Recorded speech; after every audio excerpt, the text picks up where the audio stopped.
Don't play citizen with me. People like you don't just live in places like this."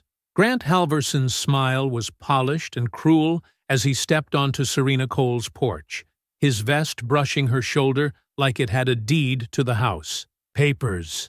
Now." His hand hovered at his belt. Not for safety, for show. An agent laughed behind him. "Whole streets filming. She'll fold." Serena didn't flinch. Her hands stayed open by instinct, posture locked the way it gets when chaos is measured, not feared. Halverson lowered his voice, savoring it. "Anonymous tip says you're illegal, and today I believe it." He had no idea who he was humiliating, or how badly this moment would cost him. Before continuing, comment where in the world you are watching from, and make sure to subscribe, because tomorrow's story is one you can't miss.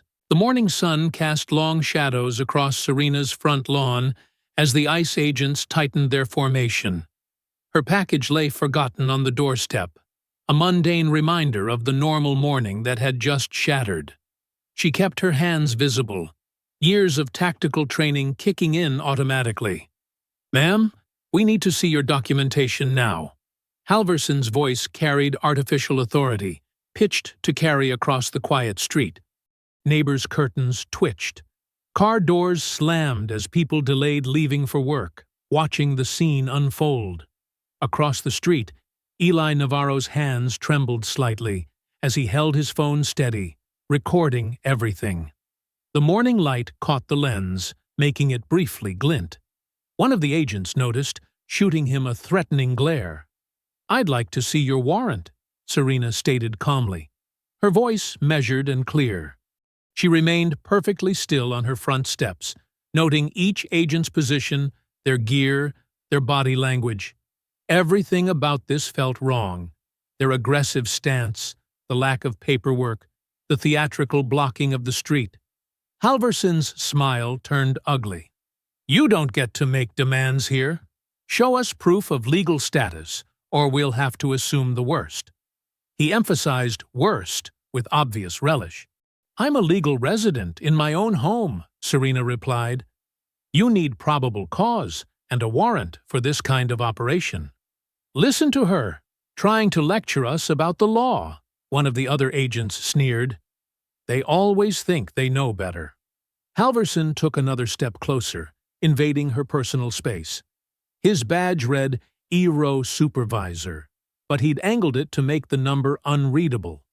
"Anonymous tip gives us all the cause we need." "Unless you've got something to hide?" Serena noted how the other agents had spread out, using standard containment positioning. They were creating a show of force for the growing audience of neighbors, while also cutting off potential escape routes. Professional, practiced, predatory. "Hey!" Eli's young voice carried across the street. "She hasn't done anything wrong. You can't just shut that camera off, kid," an agent barked, starting to move toward him. "This is a federal operation." "Stay where you are, please," Serena called out to Eli, her tone calm but commanding. "You have every right to film." She turned back to Halverson. "And you know that's true." Halverson's face darkened. He gestured to his men, who moved in closer. "Always trying to make things difficult. Always got to be the troublemaker." His voice dropped lower, meant for her ears only. "But that's what your kind does, isn't it? Push back, 'cause problems act entitled." More neighbors had emerged onto their porches now. Mrs. Rodriguez from next door stood with her arms crossed, her face a mask of concern. Mr. Wilson from across the way was on his phone, likely calling someone for help. But help wouldn't come in time. Serena could read the situation clearly. "I'm going to reach for my phone," she stated clearly, movements slow and deliberate. "I'll call my lawyer." "No phones," Halverson snapped, nodding to the agent nearest her. The man immediately moved to grab her arm, his grip unnecessarily tight. "Take your hands off me," Serena warned, her voice still steady, but carrying an edge of steel now. "You have no legal right." "Stop resisting!" Halverson shouted, loud enough for the whole street to hear. The performance was beginning in earnest now. Another agent grabbed her other arm, both men using far more force than necessary against someone who hadn't shown any aggression. "She's not resisting!" Eli yelled, his phone still recording. "You're hurting her!" Serena felt the cold metal of handcuffs against her wrist. She kept her breathing controlled, analyzing her options. The agents were escalating intentionally, trying to provoke a reaction they could use to justify whatever came next. Their grips were amateur, trained for intimidation rather than proper restraint technique. "Last chance," Halverson leaned in close, his breath hot against her ear. "Show us papers right now, or this gets much worse for you." The metal of the cuffs bit deeper. Neighbors were shouting now. Eli had moved closer, still filming despite the agent's threats. The morning sun caught the badge on Halverson's chest, and Serena caught his full name and number at last. She committed it to memory, along with every other detail of this moment. The entire scene had taken less than 5 minutes, but Serena could see exactly how it would play out. These men weren't here to verify anything. They had already decided who she was and what would happen next. The operation had been designed to humiliate, to demonstrate power, to remind everyone watching that they could be next. The peaceful morning shattered as an agent yanked Serena's arm, the force unnecessary and deliberately painful. She stumbled against her front door, the wooden frame shuddering from the impact. The sound drew more neighbors from their homes, faces appearing on porches up and down the street. "Stop resisting!" the agent holding her shouted, though Serena hadn't moved. His grip tightened until her fingers began to tingle. "I'm not resisting," Serena stated clearly, keeping her voice steady despite the growing pressure on her joints. She maintained her practiced stillness, developed through years of high-stakes situations far more dangerous than this. Another agent slammed his palm against her shoulder, driving her harder into the doorframe. The impact rattled her teeth, but she didn't flinch. Mrs. Rodriguez gasped from her porch next door, clutching her morning coffee mug like a shield. "What's happening? Why are you hurting her?" Eli's voice cracked with teenage outrage as he recorded everything on his phone. The morning light caught his lens perfectly, documenting each abuse in crystal-clear detail. "Ma'am, you need to comply immediately," one agent sneered, his badge conveniently turned away from view. "Though you people always act confused when the law catches up, don't you?" Serena kept her hands open and visible, her breathing controlled. She'd been trained to endure far worse than this. Each insult, each unnecessary shove, each moment of escalation, she catalogued it all with professional precision. "I have the right to know why I'm being detained," she said calmly, even as they twisted her arm further behind her back. "Rights?" An agent laughed, the sound ugly and sharp in the morning air. "You've got no rights until you prove you deserve them." More neighbors emerged now. "Mr. Wilson stood on his lawn in his bathrobe, phone pressed to his ear. The Martinez family watched from their driveway, their children's faces pressed against their car windows. The street had become an unwilling audience to this display of power. "Hey, back off with that camera, kid!" An agent suddenly broke formation, charging toward Eli with aggressive intent. The teenager held his ground, hands shaking but phone still steady. "I'm allowed to film. This is wrong, and everyone needs to see." The agent's hand shot out, knocking the phone from Eli's grip. It clattered onto the sidewalk. Before Eli could react, the agent's boot came down hard on the device, grinding metal and glass into the concrete. "Oops," the agent smirked, twisting his heel. "Shouldn't interfere with federal operations." "That's illegal." Eli's voice cracked with fury and fear. "You can't do that." "File a complaint," the agent mocked, turning back toward Serena. Through it all, Serena remained still, absorbing each escalation with practiced control. Her military training screamed at her to act, but she waited, documented, evaluated. Until one agent, frustrated by her composure, deliberately wrenched her arm past its natural range. The crack of overstressed joints cut through the morning air. Something shifted in Serena's eyes, a microscopic change that only someone trained to notice would catch. In one fluid motion, she pivoted on her back foot, using the agent's own momentum against him. Her movements were precise, economical, nothing wasted. The agent holding her arm found himself suddenly off balance, his grip broken by leverage points he didn't even know existed.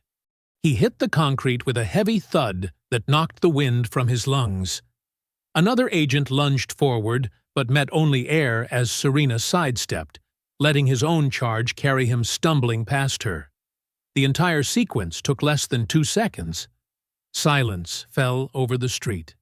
Neighbors stood frozen, coffee mugs and phones forgotten in their hands. The remaining agents stared, hands hovering uncertainly over weapons, confronted with something their training hadn't prepared them for: competence. Serena stood perfectly centered on her front steps, hands still open, breathing steady. No wasted movement, no dramatic stance, just the absolute stillness of someone who knew exactly what they were capable of.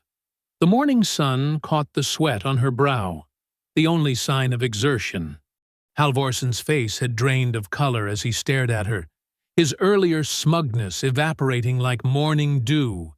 The agent on the ground wheezed, trying to regain his breath. The one who had stumbled regained his balance, but didn't move closer. Uncertainty clear in his posture. The confrontation was over, not through chaos or luck, but through pure skill that couldn't be mistaken for anything else.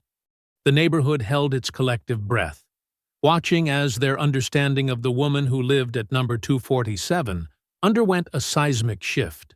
For a moment, even the birds seemed to have gone quiet, as if nature itself was waiting to see what would happen next. The gentle morning breeze carried the scent of fresh-cut grass and the faint echo of distant traffic, a surreal backdrop to the scene frozen on Serena's front steps. The morning air crackled with tension as everyone processed what they'd just witnessed. Serena remained centered on her front steps, her stance relaxed but ready. The agent she'd thrown was slowly getting to his feet, his face flushed with embarrassment. His colleague who had stumbled kept his distance, newfound respect evident in his cautious posture. Halvorson's complexion shifted from pale to scarlet. His hands trembled as he yanked his radio from his belt, nearly dropping it. "Code 3! Code 3!" He bellowed into the device, voice cracking. "I need immediate backup at this location." Sweat beaded on his forehead, despite the mild morning temperature. His eyes darted between Serena and his scattered team, searching for any remnant of his previous control. Finding none, his volume increased to compensate. "Who the hell do you think you are?" he demanded, jabbing a finger toward Serena. Spittle flew from his lips as he continued, "You just assaulted federal agents. You're going away for a long time." Mrs. Rodriguez had moved closer to her fence line, phone still recording. Mr. Wilson had joined her, his bathrobe fluttering in the morning breeze. Other neighbors emerged from their homes, drawn by Halvorson's shouting. The street had become an amphitheater, with Serena's front steps as center stage. Serena's response came without theatrics, her voice carrying clearly across the tense silence. "Delta Force, active command." The words landed like stones in still water, ripples of impact spreading through the gathered crowd. One of the younger agents straightened suddenly, recognition dawning on his face. Another cursed under his breath, taking an unconscious step backward. "Holy shit!" someone whispered from the growing crowd. Radios crackled to life up and down the street as agents began urgent, whispered conversations with their superiors. The agent who had destroyed Eli's phone now looked like he wanted to crawl under the nearest rock. A woman walking her dog stopped at the edge of the scene, phone already raised. "Did she say Delta Force?" she asked loudly. The question bounced from person to person, growing in volume with each repetition. The Delta Force?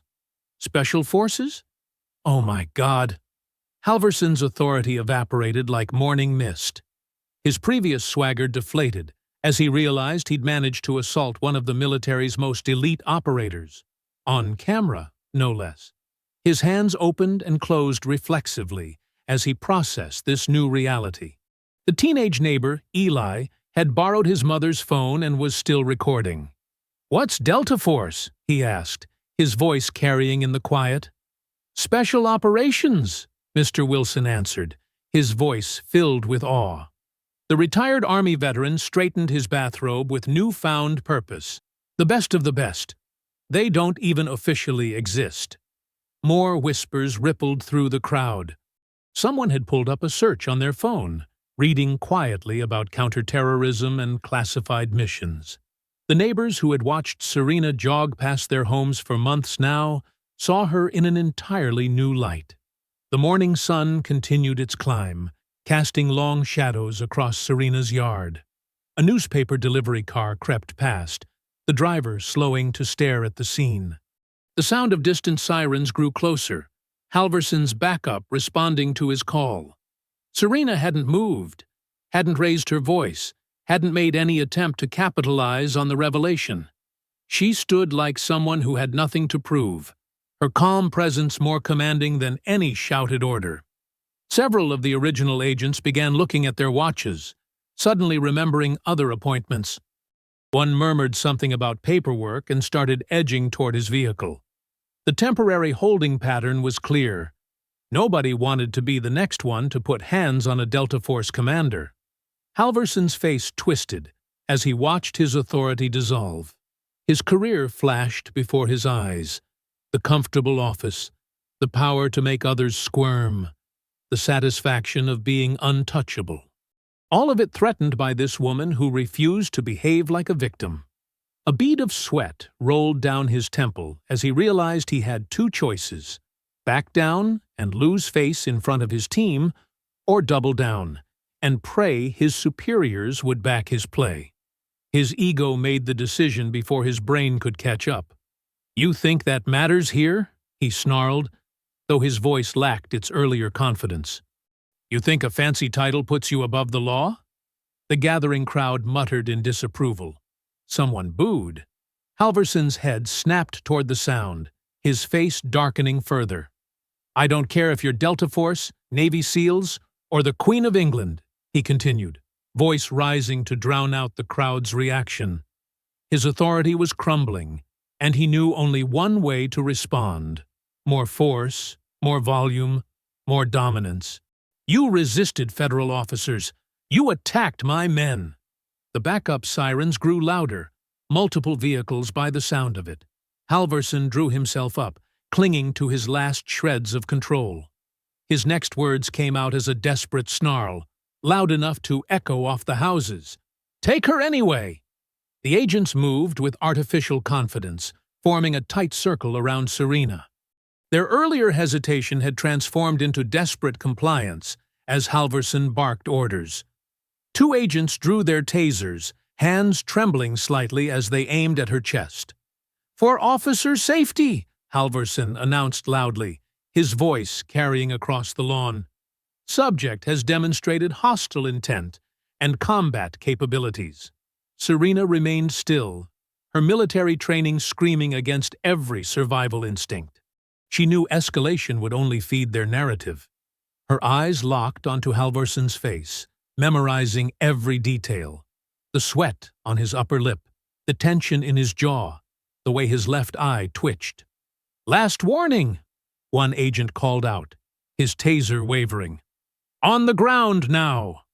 The neighborhood watched in horrified silence. Mrs. Rodriguez clutched her phone tighter, tears streaming down her face as she continued recording. Mr. Wilson had taken 2 steps forward before his wife grabbed his arm, holding him back. The taser barbs struck Serena's chest like angry hornets. Her muscles locked as electricity coursed through her body. She fought to stay upright, but physics won. Her knees buckled, and she hit the grass hard. The impact knocked the air from her lungs. "Stop it!" Eli shouted from across the street. "You can't do this!" Halverson spun toward the teenager's voice. "Shut your mouth, kid, unless you want to join her." Two agents grabbed Serena's arms, dragging her across her own lawn. Her combat boots left twin trails in the morning dew. The grass was cool against her cheek, the sensory detail oddly sharp despite the aftermath of the taser. Her wrists were wrenched behind her back, cuffs ratcheting too tight. The metal bit into her skin. "Phone check, now!" Halverson ordered his team. "Confiscate everything recording. Interference with federal agents is a felony." Agents spread out, snatching phones from shaking hands. Mrs. Rodriguez tried to back away, but an agent cornered her against the fence. "Hand it over, ma'am. Don't make this worse." Eli's broken phone lay scattered across the concrete, its screen a spiderweb of cracks. The memory card had popped loose in the impact, and an agent's boot came down on it deliberately. "Oops," he smirked, grinding the plastic into fragments. Mr. Wilson found his voice. "This is wrong. She's a soldier, for God's sake." "She's a subject resisting lawful authority," Halverson shot back. "Anyone else want to question federal jurisdiction? We've got room for more." The neighbors fell silent, but their faces showed everything. Disgust, fear, helpless rage. A child started crying somewhere, quickly hushed by a parent. Serena's heart hammered against her ribs as they half-carried, half-dragged her toward the waiting van. The taser's effects were fading, replaced by a deep muscle ache. But her mind remained crystal clear, cataloging every detail with military precision. She recognized the model of van, standard issue for ICE field operations. She counted agents, noted positions, memorized faces. Most importantly, she understood exactly what Halverson had just done. This wasn't a mistake anymore. This was knowing and willful detention of a federal warfighter without cause. They lifted her roughly into the van's cargo area. No seats, just bare metal floor. Standard procedure for short transport to processing. Her shoulder slammed against the interior wall as they shoved her inside. "Enjoy the ride," Halverson sneered. "Maybe you'll learn some respect for real authority."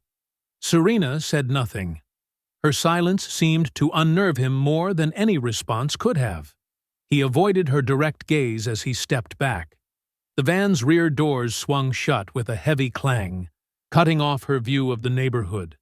Through the metal wall, she heard Halverson shouting final threats at the witnesses. The engine rumbled to life. Sirens wailed in the distance, local police responding far too late to matter. The van lurched forward, tires crunching over her scattered mail. Serena braced herself against the movement, using her legs to stay somewhat stable. The metal floor was cold through her running clothes. The cuffs bit deeper with every bump and turn. Morning traffic sounds filtered through the van's walls. Car horns, acceleration, normal life continuing while hers had just been upended. The sirens faded behind them, growing fainter until they merged with the city's background noise. Serena focused on her breathing, using techniques honed through years of operations. In through the nose, out through the mouth, slow and steady. She ran combat calculations in her head, assessing resources and vulnerabilities. Her wrists were already going numb from the too tight cuffs, but that was a problem for later. The van hit a pothole, bouncing her against the wall again. She could smell stale sweat and fear in the cargo area, evidence of previous occupants who had made this same journey under similar circumstances. But unlike those others, Serena understood exactly what Halverson had set in motion. This wasn't just a bad day anymore. This wasn't even simple abuse of power. This was a federal officer knowingly detaining a member of an elite military unit without cause. This was multiple agents participating in or witnessing the same crime. This was destruction of evidence, intimidation of witnesses, excessive force, and half a dozen other violations that would end careers once exposed. Halverson hadn't just made a mistake. He'd started a war he didn't understand with an opponent he had gravely underestimated. But that realization would come later. For now, the van carried her deeper into the city, away from her home, into a system designed to make people disappear. Late morning sunlight filtered through narrow windows high in the processing center's holding room, casting harsh shadows across institutional green walls. Serena sat perfectly still on the metal bench, her wrists raw from hours in the same tight cuffs. The room smelled of industrial cleaner and stale sweat. Through the thin walls, she could hear the constant buzz of fluorescent lights and fragments of conversation from the processing area.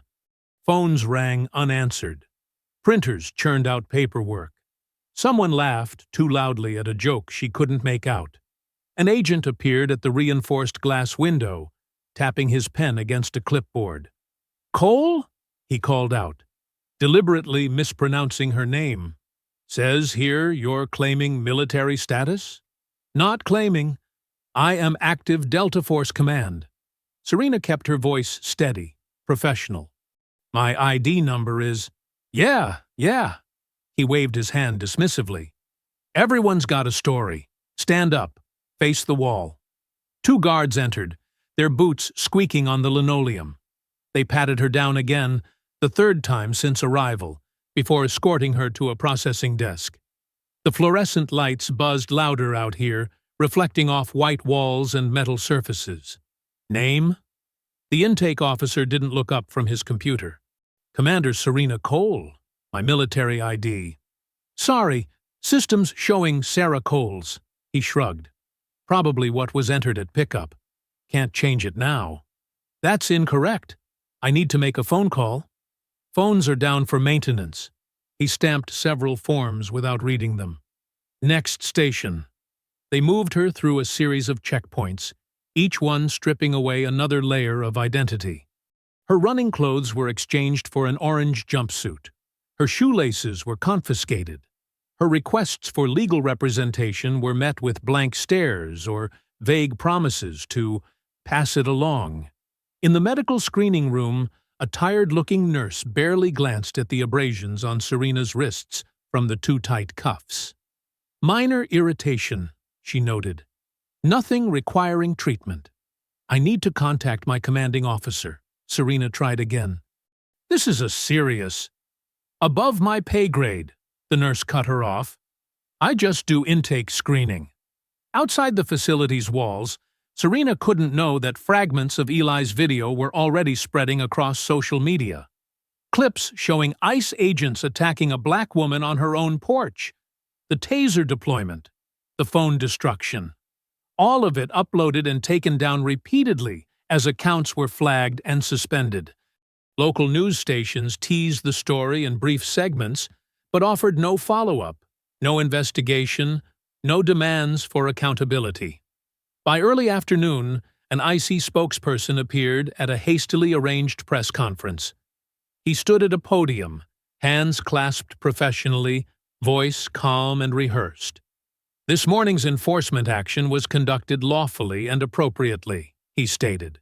"While we cannot comment on specific cases, all procedures were followed according to established protocol. Any claims to the contrary are being investigated internally." Back inside, Serena sat in yet another holding room, watching shadows creep across the floor as the day wore on. Her requests for a phone call were met with different excuses each time. The public defender's office was notified, but never reached. Her military ID number was entered incorrectly 3 times before being dismissed as unverifiable. She recognized the pattern. This wasn't chaos or incompetence. It was design. Every mistake created another layer of bureaucratic distance between her and accountability. Every system error bought them more time. Every policy requirement pushed her deeper into a maze built to exhaust resistance. The afternoon crawled by in 15-minute increments marked by guard shifts and overhead announcements. Serena maintained her composure, her military training providing a framework for endurance. She logged each interaction, each denial, each procedural requirement in her memory. The system expected anger, expected protests. She gave them neither. Around 5 o'clock, movement in the hallway signaled a shift change. New guards appeared, checking clipboards and comparing notes. Through the window, Serena could see the parking lot shadows lengthening as evening approached. "Transport time," a guard announced, entering with restraints. "Stand up. Face the wall." They secured her in a chain between two other detainees. The group shuffled through a series of security doors, emerging into the cooling evening air. A white bus waited in the loading area, its windows tinted dark, its destination undisclosed. The other detainees spoke quietly in Spanish and Creole, their voices tight with fear. Serena noted the bus company's name, a private contractor she'd never heard of. The driver didn't wear a uniform, just a company polo shirt with no visible ID. They were loaded efficiently, secured to the seats with additional restraints. No paperwork was visible. No destination was announced. The bus's engine rumbled to life as the sun dipped toward the horizon, casting long shadows across the empty parking lot. Through the tinted window, Serena watched the processing center recede.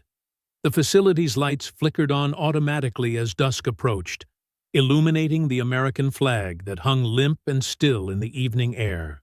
Traffic moved normally on the nearby streets, drivers unaware or unconcerned about the bus and its cargo of disappeared people. The bus turned onto the main road, merging with commuter traffic heading home for the day. No one looked twice at the unmarked vehicle. No one questioned its purpose or destination. The system had worked exactly as designed, processing resistance into silence, turning outrage into paperwork, making inconvenient people vanish into bureaucratic shadows. The bus rolled to a stop in front of Redstone Transitional Detention Facility as night settled over the desert. Floodlights cast harsh shadows across razor wire and concrete walls. The facility sprawled low against the landscape, utilitarian and institutional, its windows narrow and reinforced. Guards efficiently unloaded detainees, their movements practiced and impersonal. Inside, the intake area hummed with fluorescent lights and machinery. The air felt thick with disinfectant and processed air. Della Price stood at the intake desk, her tailored blazer and pearls incongruous against the institutional backdrop. She smiled with corporate precision, clipboard in hand, as though welcoming guests to a hotel. "Good evening," she said, voice pleasant but empty. "I'm Administrator Price. Welcome to Redstone." She checked her papers. "Ah, yes, our special guest, the commander." Two female guards led Serena to a processing room. "Strip search," one announced flatly. "Standard procedure." Serena complied silently, enduring the invasive search with military discipline. The guards' latex gloves snapped loudly in the small space. Their movements were mechanical, designed to emphasize powerlessness. "Arms up, Commander," one guard smirked, drawing out the title. "We wouldn't want to miss anything important." After the search, they issued her facility clothing. Thin cotton in dull orange, several sizes too large. The pants dragged under her heels. The shirt hung loose, making her look diminished. "Medical screening," Price announced, appearing in the doorway. She gestured to a small exam room where a tired-looking nurse waited. "Any conditions we should know about?" the nurse asked without looking up from her form. "The cuff injuries need treatment," Serena stated calmly. "And the taser burns." "Minor irritation," the nurse interrupted, checking boxes rapidly. "Nothing urgent. Drink water." Price smiled apologetically. "We provide excellent medical care here, but we have to prioritize serious conditions. I'm sure you understand." They led her through security doors to the housing unit. The space was packed tight, bunks crowded together, belongings crammed into small lockers. The air felt stale and heavy with too many bodies breathing the same recycled oxygen. Women lay on bunks or sat in small groups, speaking softly in multiple languages. Their faces showed bone-deep exhaustion. Some watched Serena with dull curiosity. Others kept their eyes down, trained by experience to avoid attention. "Your assigned bunk," a guard indicated, pointing to an upper mattress. "Count is at 600. Medical requests go through proper channels. No exceptions." "Yes, Commander," another guard added with exaggerated deference. "Wouldn't want to upset the chain of command." Serena climbed onto the thin mattress, noting how it sagged in the middle. From this vantage point, she had a clear view of the unit's layout. 2 guard stations, 4 cameras with obvious blind spots, emergency exits that stayed locked. She logged the details automatically, her training turning observation into tactical assessment. The guards' patrol pattern was obvious: clockwise rotation, 15-minute intervals, 3 blind spots between loops. Staff changes happened at predictable times. Camera coverage failed to reach several corners. The facility's security relied more on bureaucracy than actual vigilance. A woman in the next bunk coughed deeply, the sound wet and concerning. No one responded. No staff checked. The message was clear.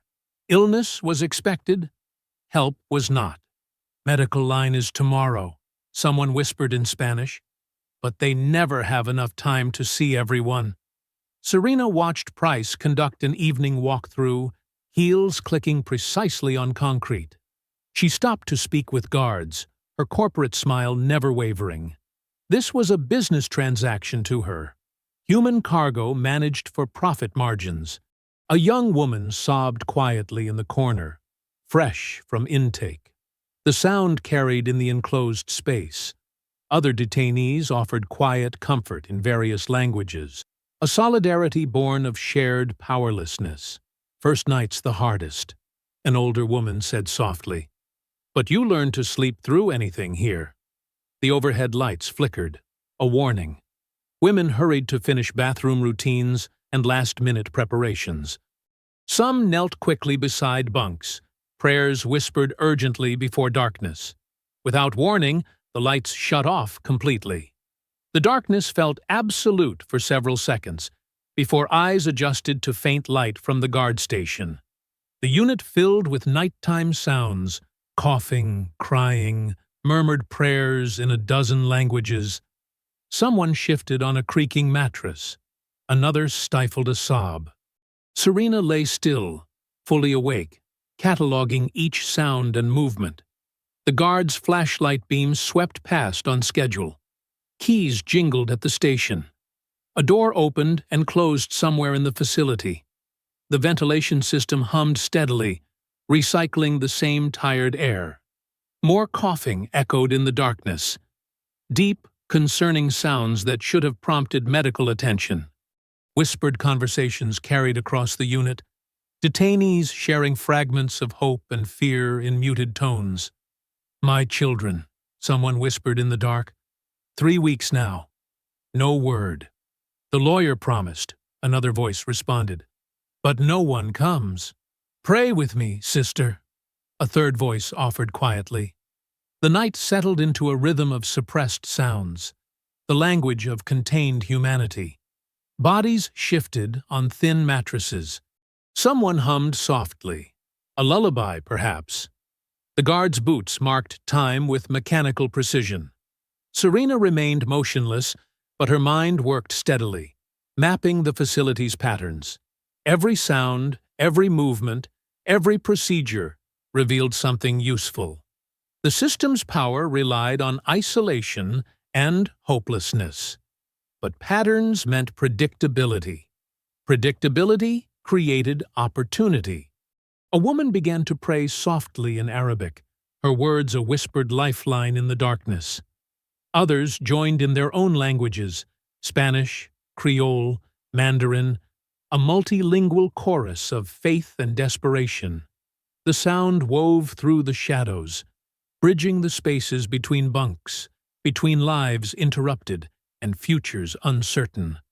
The guard's flashlight beam cut through the darkness again, right on schedule. Keys jingled. The ventilation hummed. In the corner, someone still sobbed quietly, the sound muffled by a thin blanket. The fluorescent lights snapped on at 5:45 a.m., harsh and sudden. Guards moved through the unit, banging batons against metal bed frames. "Line up! Count time!" A guard's voice echoed off concrete walls. "Everyone on your feet!" Women scrambled from bunks, pulling on orange uniforms, rushing to form lines. Some had clearly slept in their clothes, prepared for this daily ritual. The air filled with shuffling feet and whispered prayers. Serena took her place, noting how the woman next to her trembled slightly. Maria Santiago, she'd learned last night. 3 weeks detained, diabetes requiring regular insulin. The medical staff kept losing her paperwork. Eyes forward. "No talking!"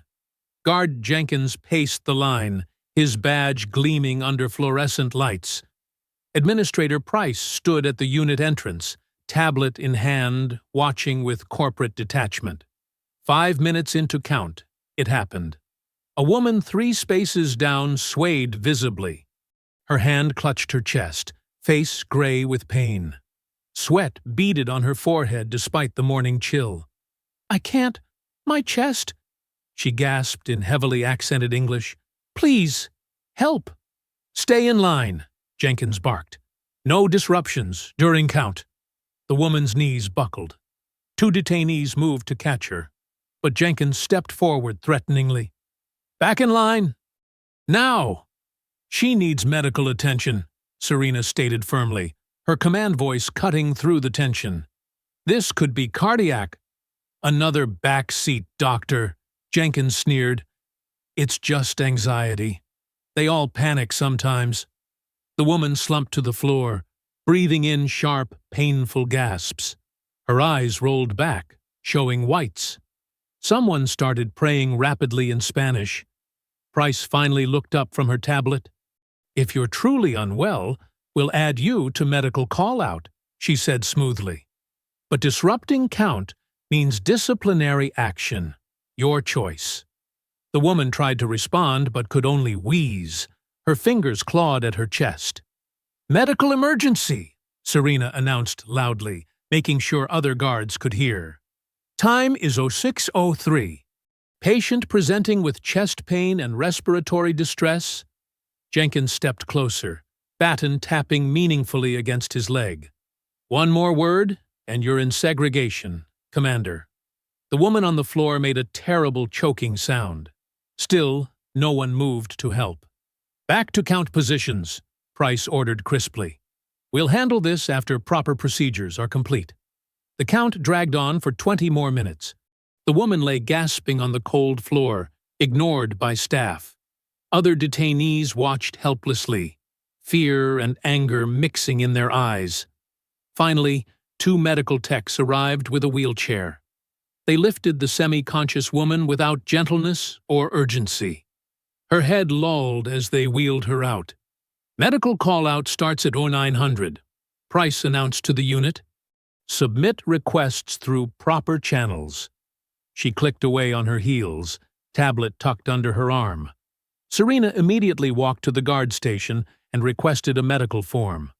The guard handed it over with obvious reluctance. She filled it out carefully, documenting everything she'd observed: time of onset, symptoms, staff response, delay in treatment. Her military training showed in the precise clinical details. "This needs immediate processing," she stated, holding out the completed form. The guard dropped it in an overflowing tray marked "Pending Review" without even glancing at it. Medical will get to it when they get to it. Throughout the morning, women whispered about the incident. The woman's name was Lucia Mendez. She'd been complaining of chest pain for days. Medical kept telling her to drink water and rest. By afternoon, rumors spread that Lucia had been taken to an outside hospital. No official announcement was made. Her bunk was stripped and reassigned within hours. Serena watched the process unfold with cold clarity. How quickly a person could vanish here.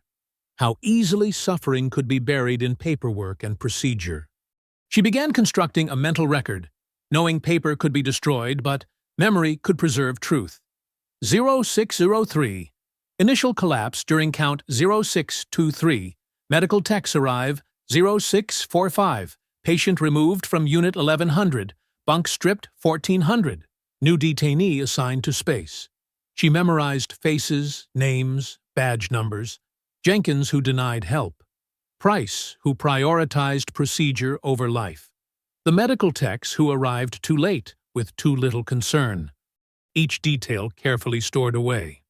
Other women noticed her watching. A few approached quietly throughout the day, sharing their own stories of medical neglect in whispers. My sister waited 2 weeks for insulin.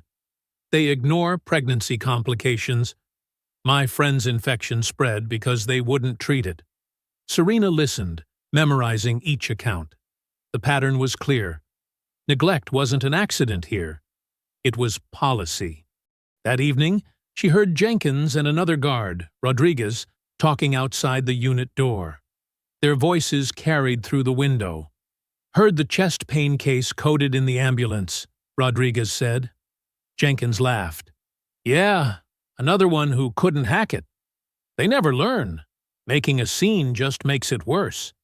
At least the paperwork's easier when they go off-site, Rodriguez replied. Administrator Price likes a clean chart. They moved away, still chuckling. In the unit, women bowed their heads. Some cried quietly. Others stared ahead with empty eyes, perhaps wondering who would be next. Serena lay on her bunk, memorizing every word she'd heard, every laugh, every casual dismissal of human life. The system relied on forgetting, on erasing its victims from memory as easily as names from papers. But she would remember. Every detail, every face, every moment that proved this wasn't justice or security. It was calculated cruelty masked by bureaucracy. Above her, the fluorescent lights flickered, ready for another night of manufactured darkness. Another night of controlled despair. Another night of waiting to see who might not survive until morning. The recreation yard at Redstone was a concrete rectangle surrounded by chain link and razor wire. Women walked in slow circles or sat on metal benches, shoulders hunched against the evening chill. Guards watched from elevated positions, their shadows stretching long across the yard. Serena paced the perimeter, counting steps, noting camera positions. 23 paces north to south, 18 east to west. 3 blind spots where fencing created shadows. 2 guards per shift, rotating positions every 30 minutes. Ma'am? A quiet voice interrupted her observations. Guard Tom Keller stood nearby, maintaining careful distance. His uniform was perfectly pressed, badge polished to a shine. Could I speak with you a moment? Serena studied him, mid-30s, clean-cut, nervous energy beneath his professional demeanor. She'd noticed him watching her during meals, his expression troubled. Of course, Officer Keller, she replied evenly. He glanced around before stepping closer. What happened to you? It isn't right, he whispered. Some of us know that.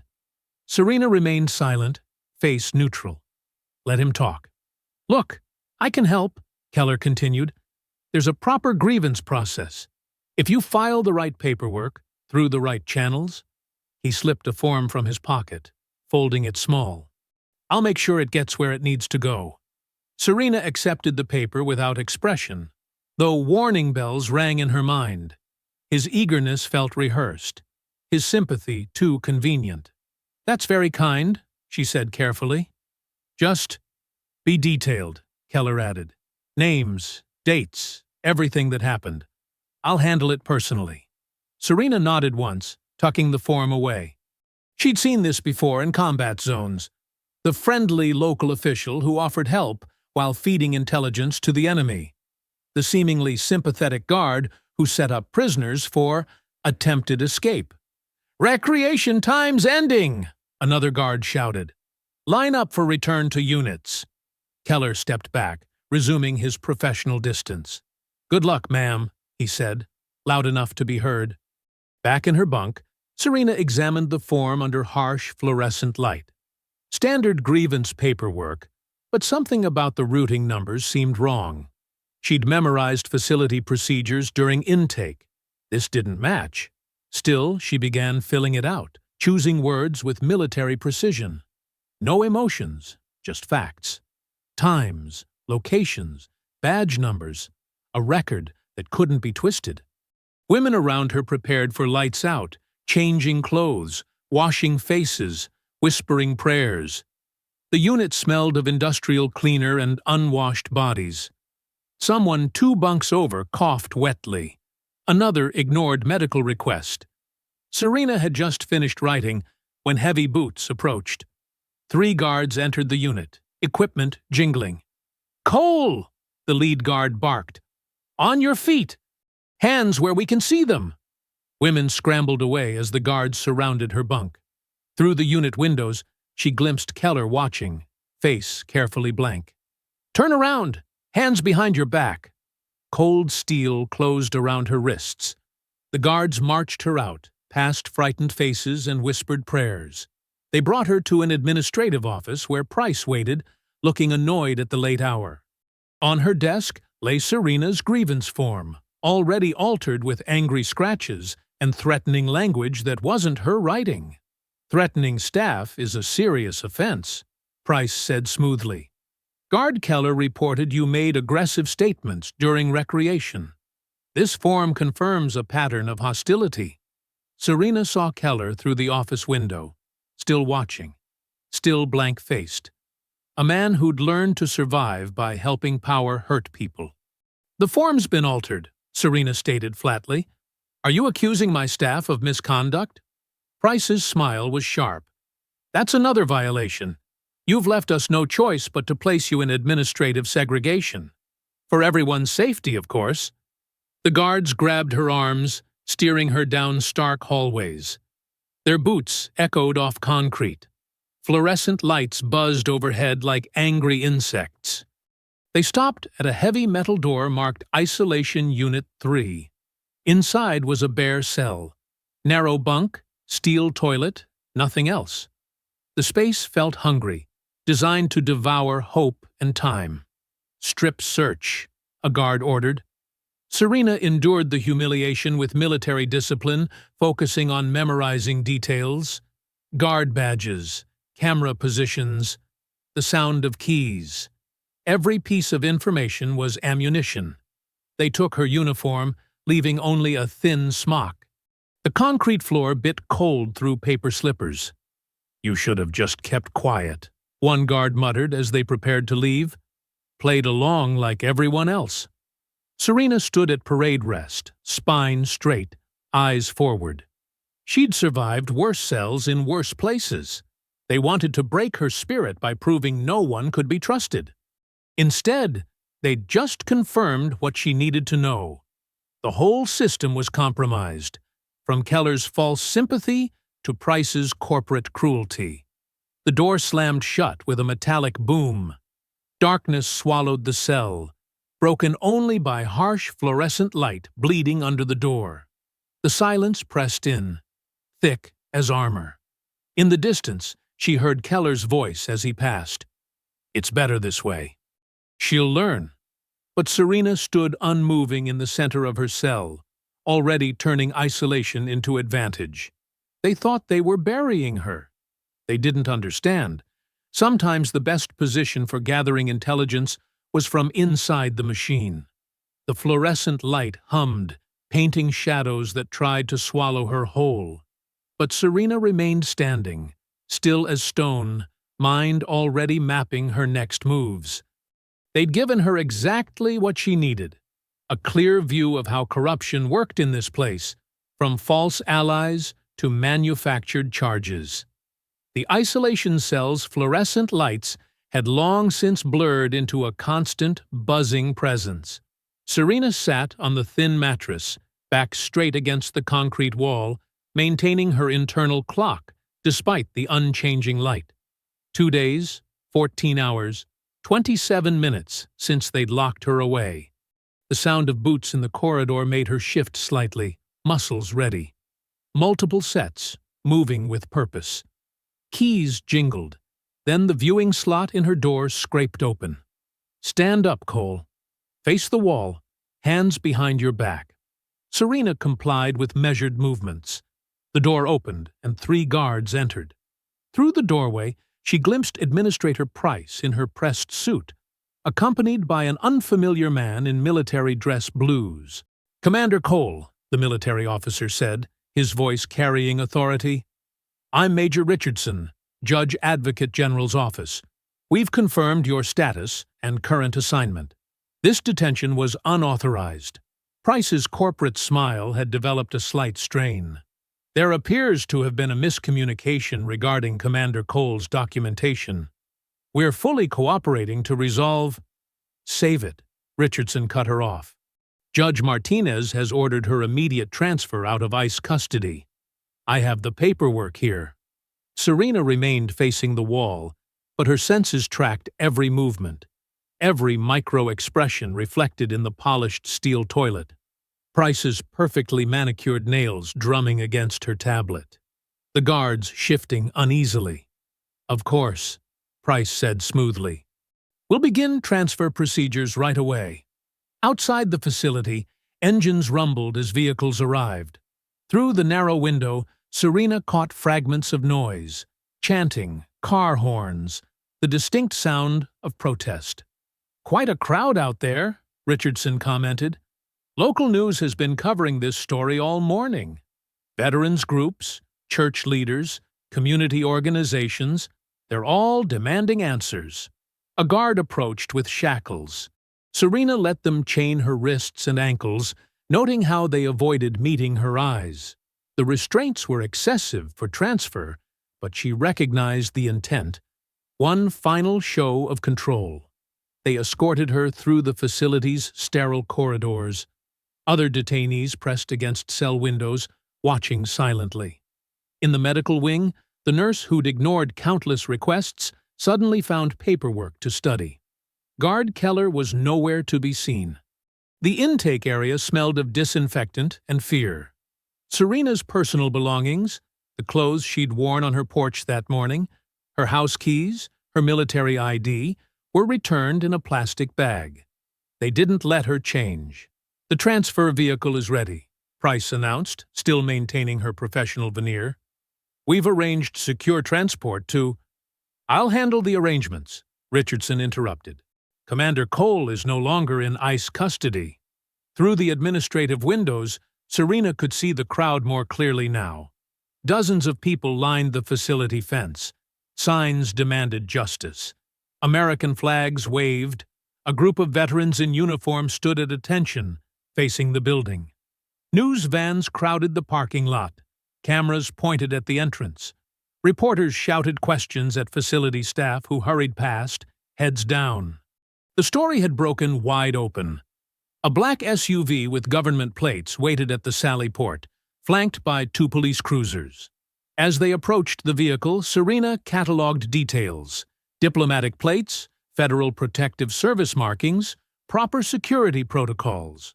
Everything appeared legitimate. "The judge was very clear," Richardson explained, as a guard unlocked her shackles. "You're to be transferred to military custody immediately. We have MPs waiting at Fort Carson to process you back into proper status." Relief flickered through Serena's chest. Small, dangerous, quickly suppressed.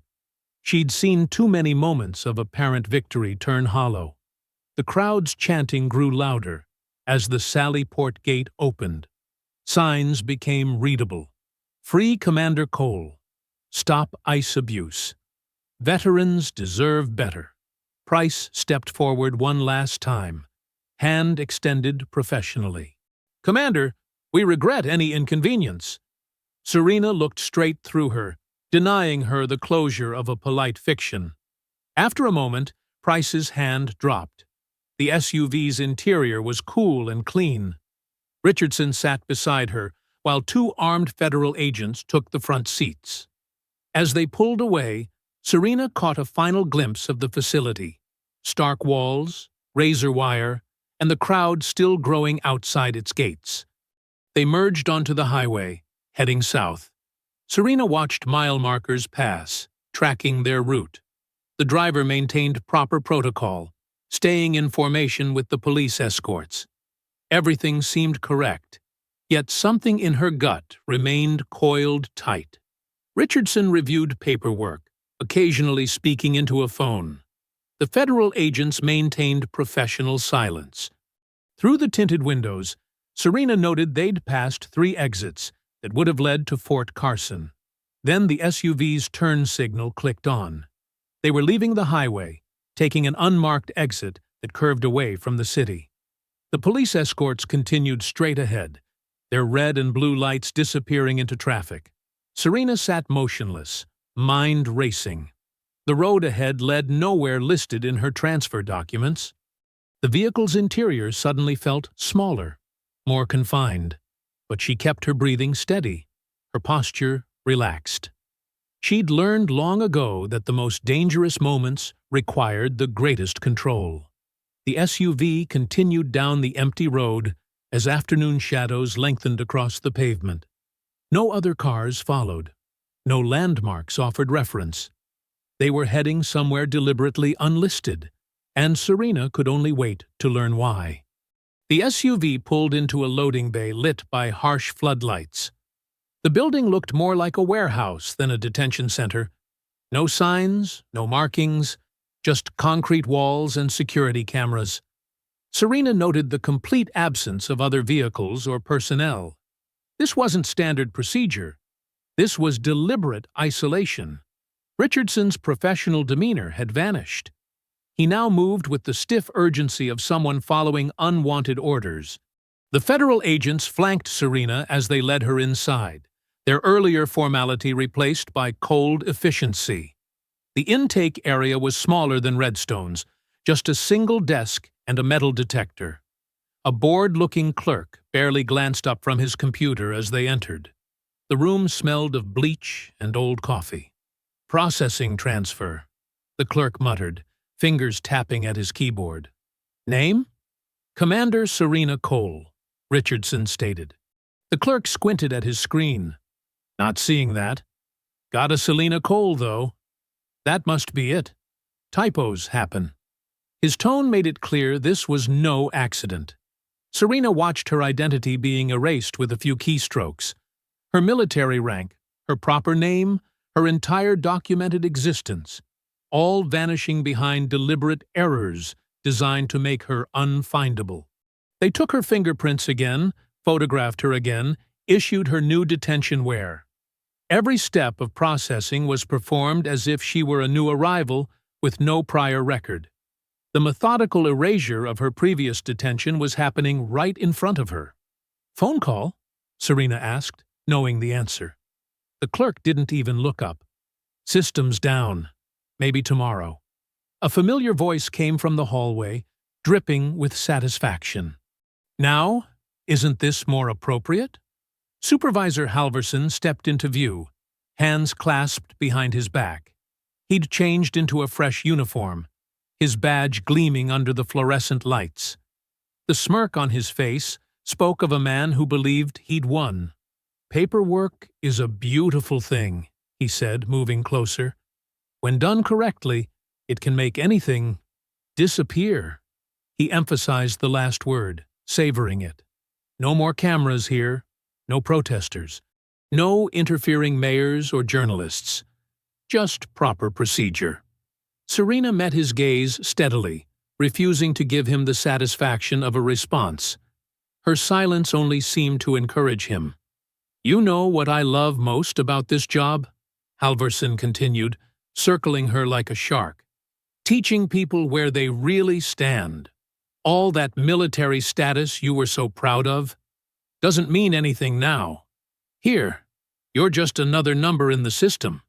A very carefully managed number." Through the small window in the intake area, Serena could see a TV mounted in the guard break room. The local news was playing silently. Mayor Lyle Berrigan stood at a podium, his face a mask of practiced concern as he addressed reporters. Even without audio, Serena could read his body language, the careful gestures, the diplomatic non-answers. His lips formed familiar phrases, conducting a review, urging patience, respecting federal jurisdiction. The perfect performance of a man determined not to help. The guards processed her belongings methodically, logging each item with exaggerated care. Her military ID was accidentally dropped, the corner cracking against the floor. Her dog tags were catalogued under miscellaneous metal items, every action designed to strip away her identity, her dignity, her existence in the outside world. They led her down a narrow corridor lined with empty cells. The facility was eerily quiet compared to Redstone. No voices, no movement, just the buzz of fluorescent lights and the echo of their footsteps. This wasn't a normal detention center. This was a place designed for people meant to be forgotten. The cell they assigned her was bare, except for a thin mattress and a stainless steel toilet sink combination. The door closed with a heavy clang that seemed to seal her off from the world entirely. Through her tiny window, Serena could see just a slice of the night sky. Somewhere out there, people were protesting, demanding answers, waving signs with her name. But they were looking in the wrong place, fighting the wrong battle. The system had simply absorbed their pressure and redirected it, like a martial artist turning an opponent's force against them. Serena sat on the hard mattress, back straight, hands relaxed on her knees. She closed her eyes, but her mind remained sharp, alert. The time for enduring was over. Now was the time for strategy. She began mapping the facility in her mind, the guard rotations she'd observed, the camera positions, the security procedures. She noted which guards avoided eye contact, which ones showed hints of discomfort with their roles. She recalled every name mentioned, every snippet of conversation overheard. The system that held her wasn't just bars and walls, it was procedures, paperwork, and people. It operated on assumptions of powerlessness, on the expectation that its victims would be too broken or scared to fight back effectively. But they'd made a crucial mistake.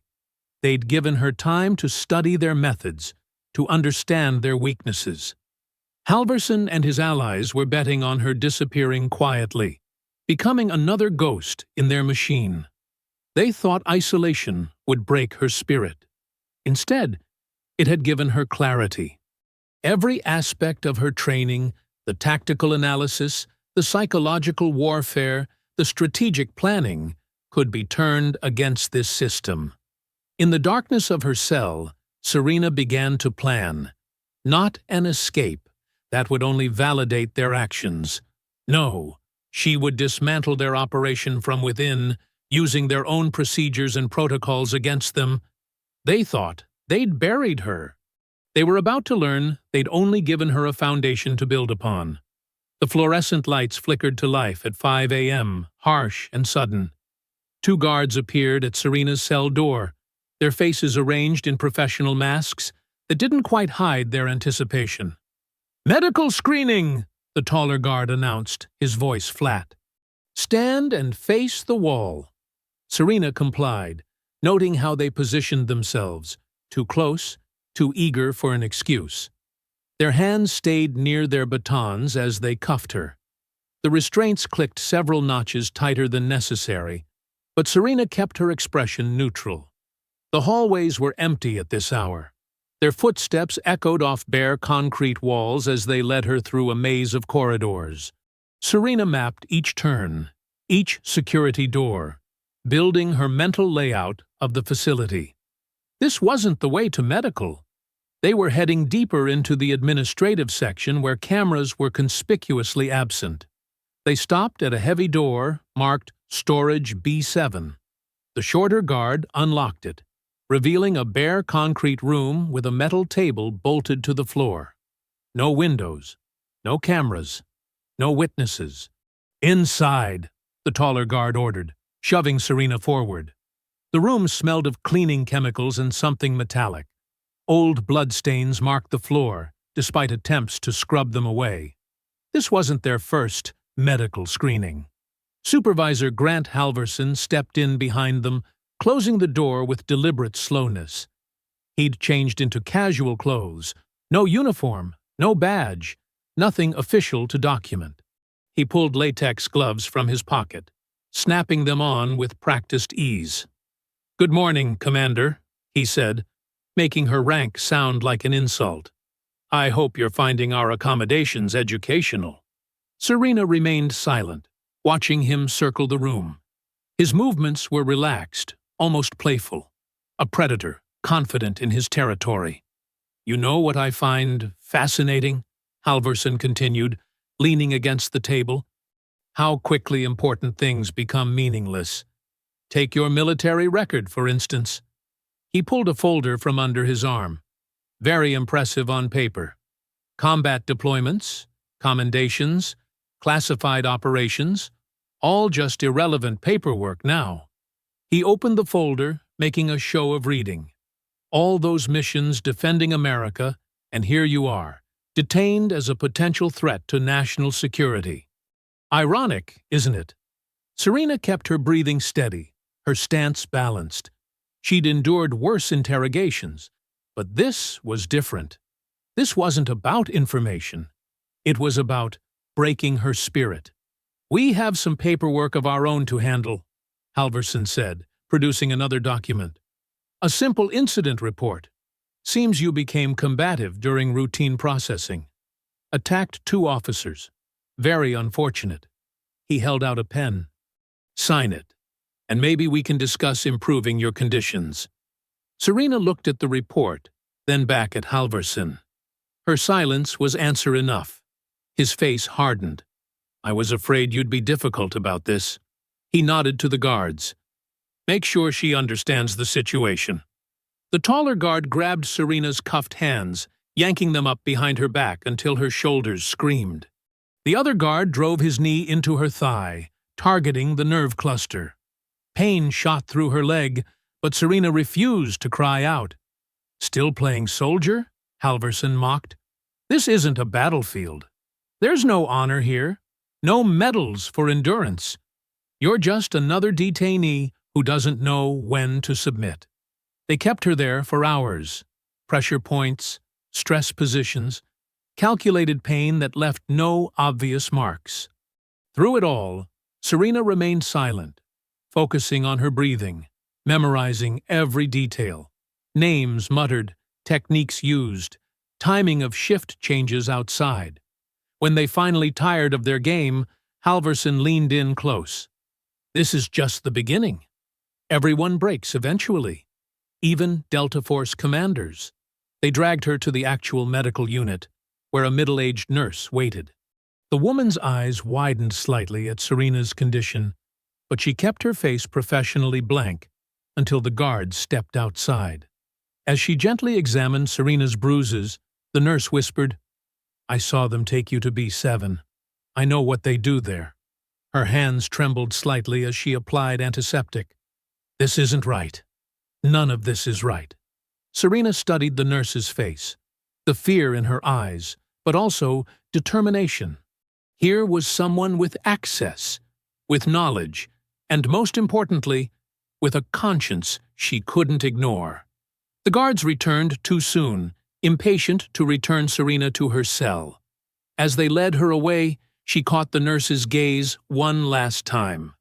The woman quickly looked down at her charts, but not before Serena recognized the mix of terror and resolve in her expression.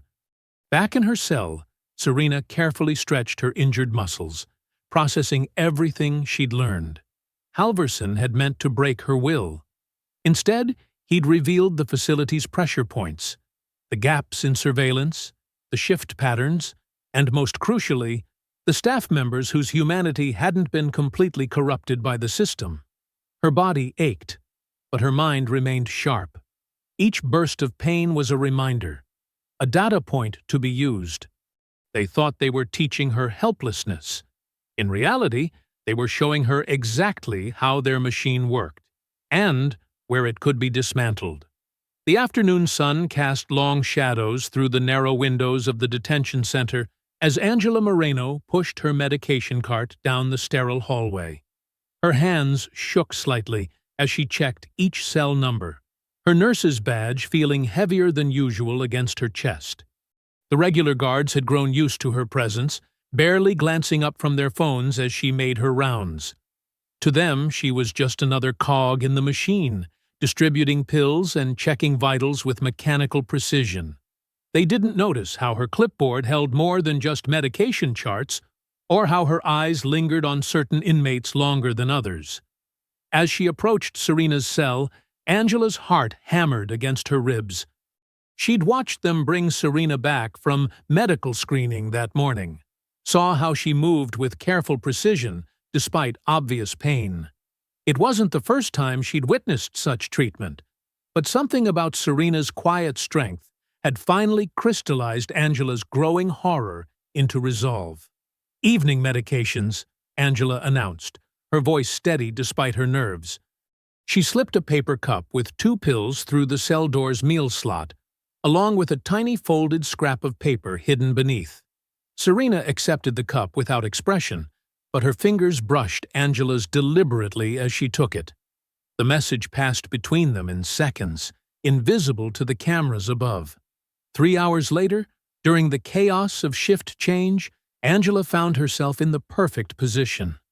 New guards were arriving, day shift was leaving, and the cameras in Section C had been malfunctioning since lunch, a regular occurrence that maintenance never seemed to fix.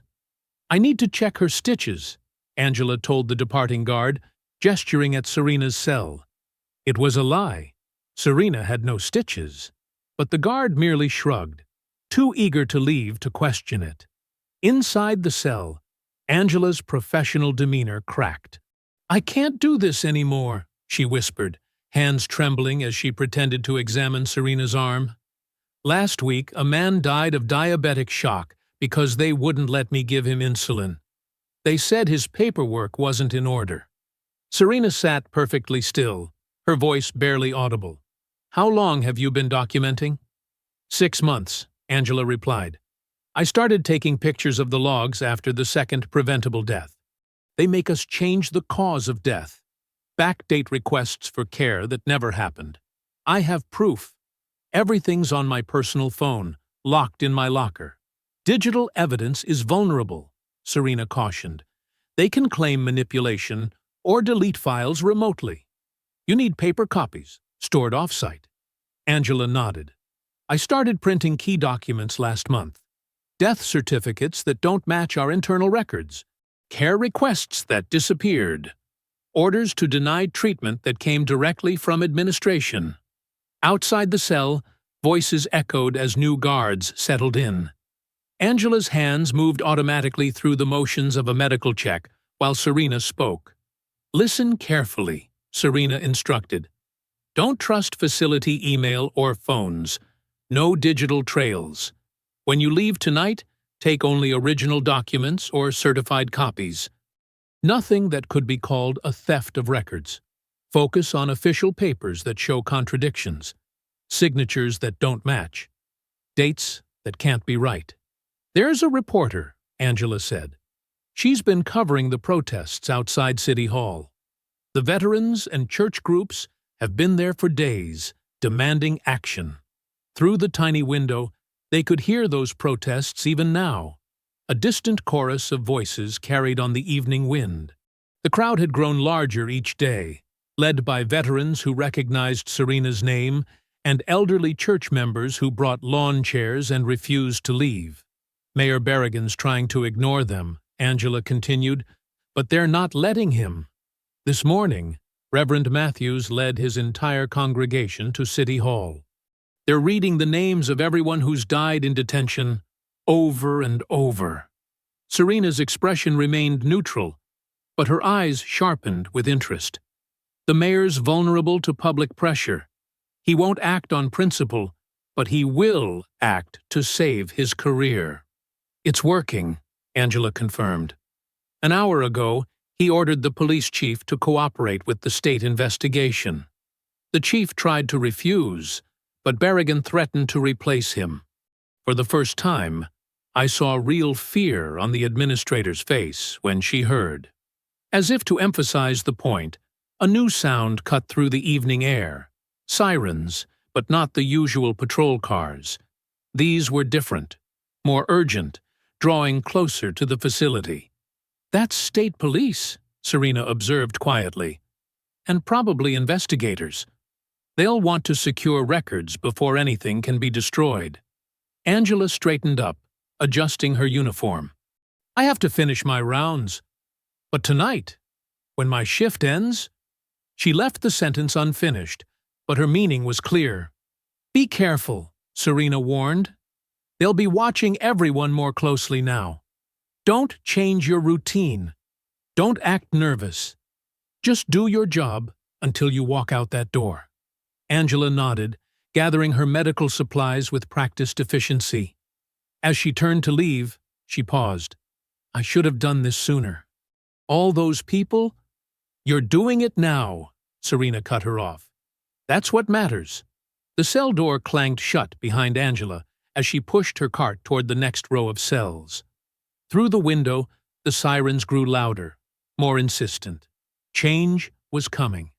Not in tweets or viral videos, but in official letterhead and court orders. The machine was about to meet something it couldn't ignore. The morning sun had barely cleared the horizon when a fleet of unmarked vehicles swept into the detention facility's parking lot. State police cruisers flanked them, lights flashing.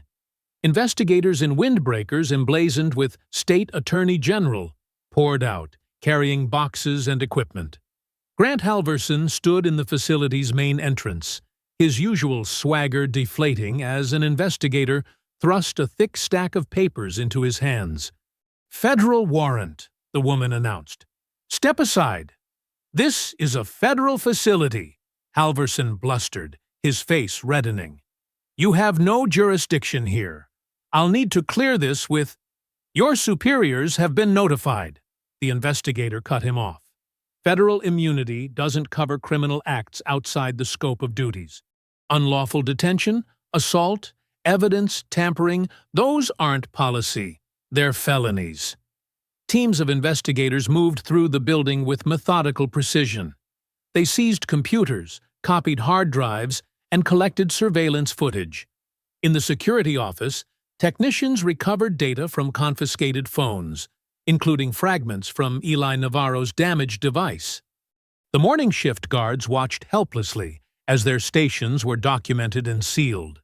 Several tried calling supervisors, only to find their phones had been temporarily blocked, standard procedure during a raid. Angela Moreno arrived for her shift just as investigators reached the medical wing. She walked straight to the lead investigator, hands steady now, and produced a thick manila envelope. "Everything's here," she said quietly.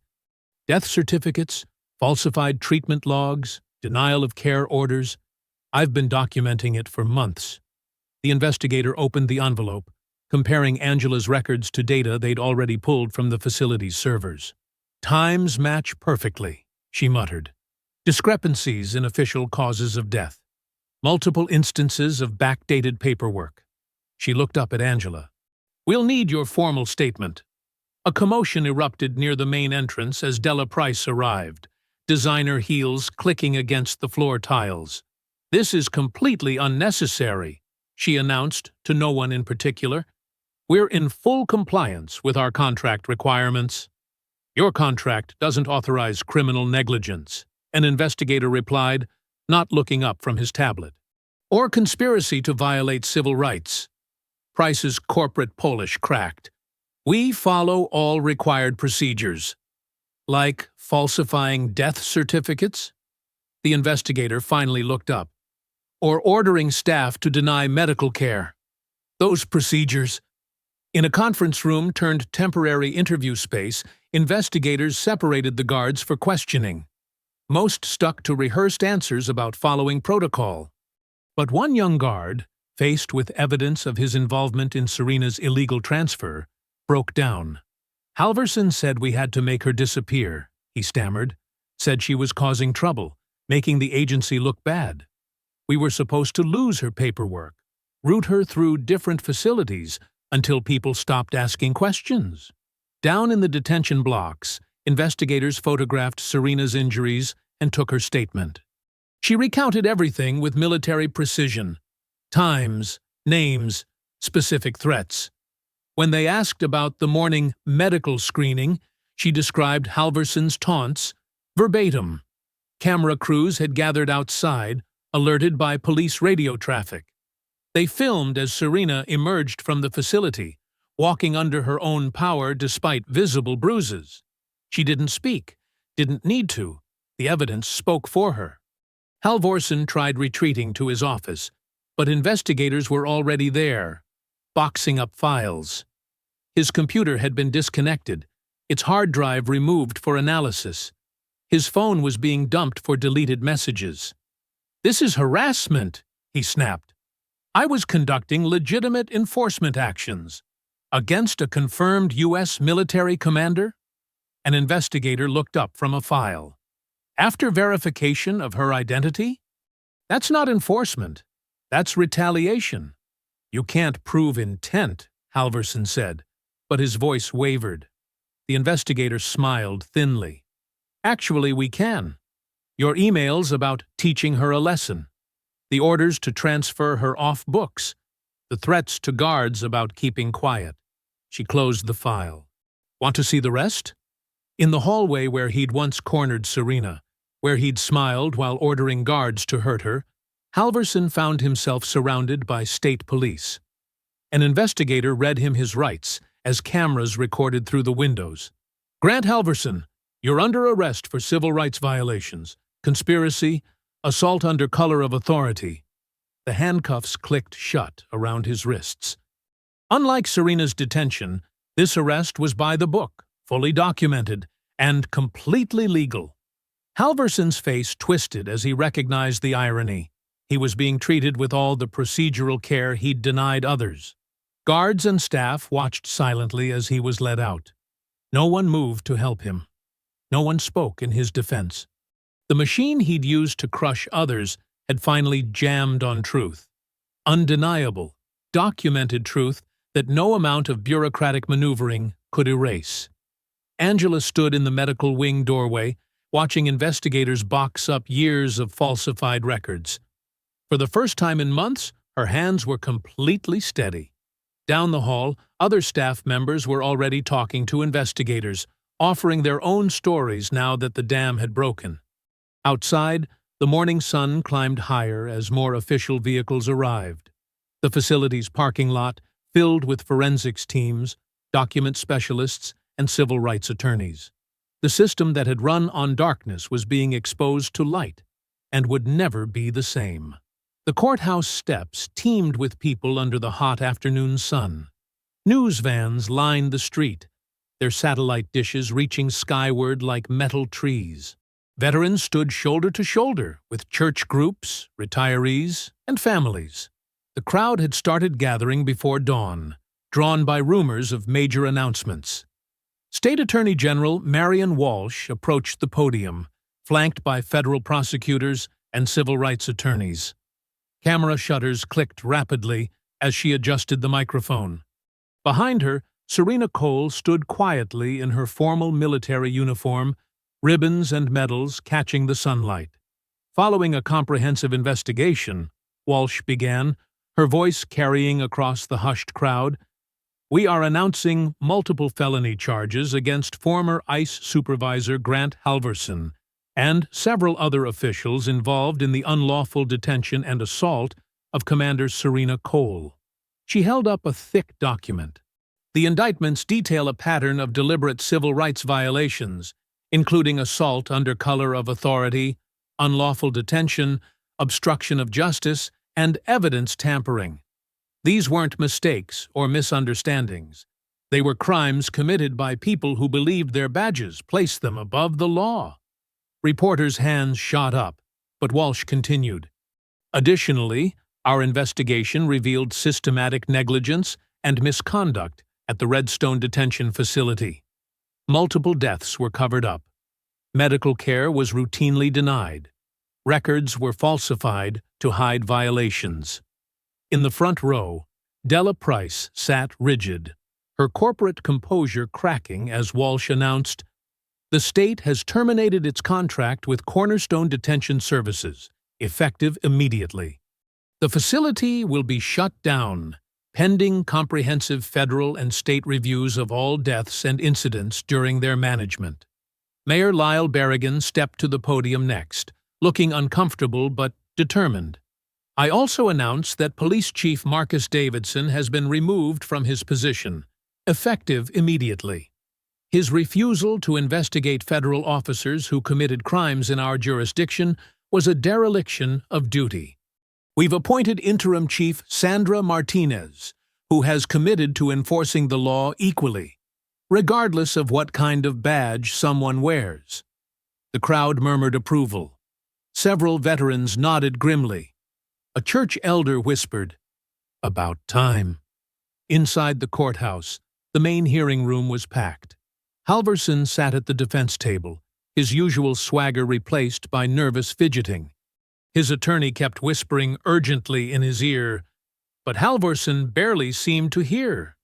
Judge Rebecca Morton studied the charging documents carefully before looking up.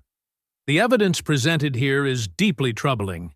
We have video footage, medical records, witness statements, and internal communications showing a coordinated effort to violate Commander Cole's rights, and then cover it up." She fixed Halverson with a stern gaze. "Would you like to address these charges?" Halverson's attorney stood. "Your Honor, my client was conducting legitimate enforcement operations against a confirmed U.S. military commander," Judge Morton interrupted, "after her identity was verified. Please don't insult this court's intelligence." When Serena took the stand, the room fell silent. She spoke clearly and precisely, describing events without embellishment or anger. She detailed the initial assault, the deliberate denial of her rights, the attempts to make her disappear into the system. Her calm recitation made the cruelty even more stark. "They knew who I was," she testified. "They knew I was Delta Force. But Supervisor Halverson said that didn't matter anymore, that my service meant nothing here. Then he ordered agents to tase me and drag me away in front of my neighbors." Angela Moreno testified next, presenting carefully preserved records showing patterns of neglect and cover-ups. Her hands shook slightly as she described watching detainees suffer and die while treatment was denied. "We were told to write natural causes on everything," she said. No matter what really happened. Other staff members came forward, describing how Halverson had ordered them to lose paperwork, deny calls, and isolate anyone who complained. One guard broke down describing how they were trained to make problems go away through transfers and isolation. The evidence mounted hour after hour: surveillance footage, email chains, falsified medical records, witness statements. Halvorsen seemed to shrink in his chair as his actions were laid bare under fluorescent lights and sworn testimony. Judge Morton listened intently, taking careful notes. When the last witness finished, she set down her pen and surveyed the courtroom. "The evidence presented here shows not just individual misconduct, but institutional failure on a massive scale. We've seen how quickly enforcement can become abuse when oversight fails and accountability disappears." She turned to where Serena sat. "Commander Cole, please rise." Serena stood, ramrod straight, as Judge Morton continued. "This court orders your immediate and unconditional release, with full restoration of status and privileges. Furthermore, all records related to this unlawful detention are to be expunged." The gavel crack echoed through the hushed room like a gunshot. The judge wasn't finished. "Additionally, Given the overwhelming evidence of criminal conduct, this court orders Grant Halverson held without bail pending trial. The other charged officials will surrender their passports and remain under supervision. Halverson's face went ash-gray as bailiffs approached. His attorney started to object, but Judge Morton cut him off. Your client used detention as a weapon. Now he can experience it legally, with all the rights he denied others. Outside, the crowd had grown larger. News helicopters circled overhead, their cameras capturing the scene as Halverson was led out in handcuffs. Several of his former agents were already being processed in the courthouse basement.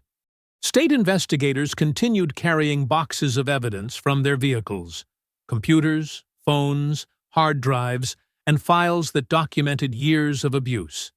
Each piece would be cataloged, each incident investigated, each victim's story finally heard. The wheels of justice, so long stalled, had begun to turn. Morning sunlight crept across Serena Cole's front lawn, painting long shadows across the same steps where everything had started.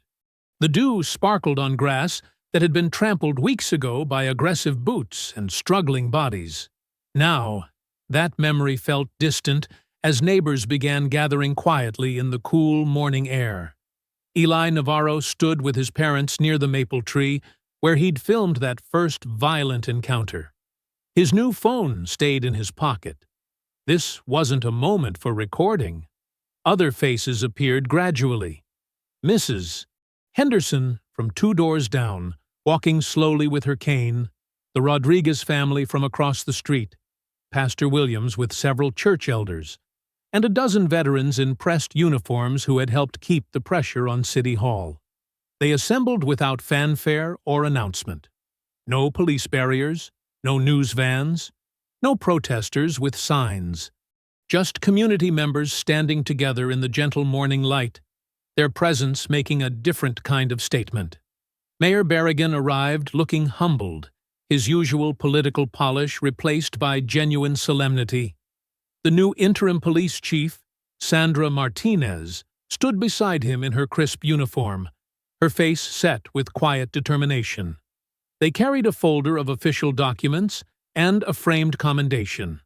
Serena emerged from her front door wearing her Delta Force dress uniform, medals gleaming in the early light. She moved with the same controlled grace she'd shown that first morning, but now there was peace in her stance, rather than tension. The crowd parted respectfully as she descended the steps. "Commander Cole," Mayor Berrigan began, his voice carrying clearly in the morning stillness, "we gather here not just to honor your service, but to acknowledge our failure and commit to real change." He gestured to Chief Martinez, who stepped forward with the documents. "This morning, we're announcing the formation of the Community Justice Oversight Coalition," Martinez stated. "It will be permanently funded and legally empowered to monitor law enforcement activities, investigate complaints, and ensure accountability at every level." She handed Serena the papers. "Your experience exposed systematic failures that can never be repeated. This coalition ensures that won't happen." A sustained murmur of approval rippled through the gathered neighbors. Several veterans nodded firmly, their faces stern with approval. The mayor then lifted the framed commendation. "Commander Cole, for your courage in facing unlawful detention, your discipline in pursuing justice rather than vengeance, and your dedication to ensuring lasting change, we present this official commendation." He paused, adding quietly, "It won't undo what happened, but it stands as public record that truth prevailed." Serena accepted the frame with a precise nod, then turned to address the gathering. Her voice carried clearly, measured, and strong. "Thank you, but this moment isn't about medals or commendations." She gestured to Angela Moreno, who stood nervously at the edge of the crowd. "It's about a nurse who saw wrong and spoke up, risking everything."